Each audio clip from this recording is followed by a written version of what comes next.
7/5/8/4.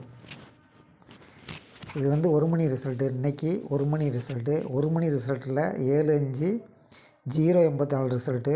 அதில் வந்து அந்த ஜீரோக்கு பதில் மீதி 4 நம்பரை வருஷப்படி அப்படியே வச்சு அடிச்சிட்டாங்க. இப்படி அருமையாக ரிசல்ட்டு இறங்குறத கண்டுபிடிக்கவும் சில இடங்களில் முடியும். சரிங்களா?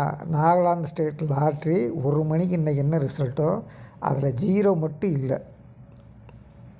சரிங்களா? அதனால் ஒரு லாட்ரியோட ஒரு லாட்ரி வந்து பிணைந்து இருக்கின்றது. அந்த நம்பரை வந்து கண்டுபிடிக்கிறதுக்கு வாய்ப்பு இருக்குது. இன்றைக்கி 6 மணிக்கு வந்த ரிசல்ட் வந்து 42/08. ரிவர்ஸில் இருந்தீங்கன்னா 80/24. இதுலேருந்து ஏதாவது க்ளூ கிடைக்குதா அப்படின்னு பார்த்துக்குங்க. அடுத்து இவங்க வந்து இந்த டி போர்டு வந்து கரெக்டாக பாஸ் பண்ணியிருந்தாங்க இன்றைக்கி. இதில் வந்து +1, இதில் -1, இதில் +1. அதாவது மொதல் நாள் வந்து இந்த 3 டிஜிட்டில் வந்து +1 -1 +1 போட்டிருந்தாங்க. அந்த ஃபார்முலாவை நம்ம இந்த இடத்துல செக் பண்ணாமல் விட்டுட்டோம். அப்படி செக் பண்ணியிருந்தோம்னா ஓரளவுக்கு ரிசல்ட் வந்து மேட்ச் ஆக வாய்ப்பு இருந்திருக்கும். அடுத்து இன்னொரு விஷயம், இவங்க நாளைக்கு என்ன கொடுத்துருக்காங்க, எப்படி எடுக்கிறது. இவங்க வந்து நேற்று கொடுத்ததில் இந்த ஒரு போர்டு டைரெக்டாக பாஸ் ஆகிடுச்சு, இந்த ஒரு போர்டு ரிவர்ஸில் பாஸ் ஆகிடுச்சு. நம்ம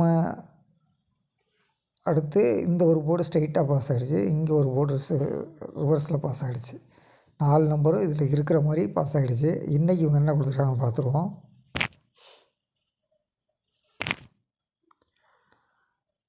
அதாவது 4ஆம் தேதிக்கு இவங்க கொடுத்துருக்க நம்பர் வந்து 9456 827.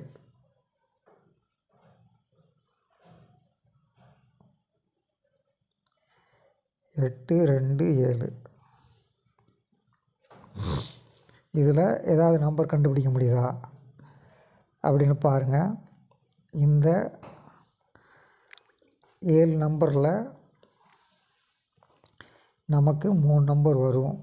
அப்படி இல்லைன்னா சி போர்டு வந்து 6 - 5 1 இறங்கலாம், 8 - 7 1 இறங்கலாம். சி அப்படி நம்ம பார்க்கணும்.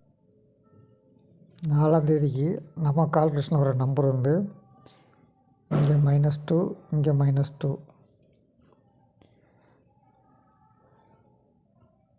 இங்கேயும் -2, 5 4 8 0, 5 4 8 0. உங்கள் கால்குலேஷன் வருது. தொடர்ந்து இணைந்தீர்கள். நன்றி, வணக்கம்.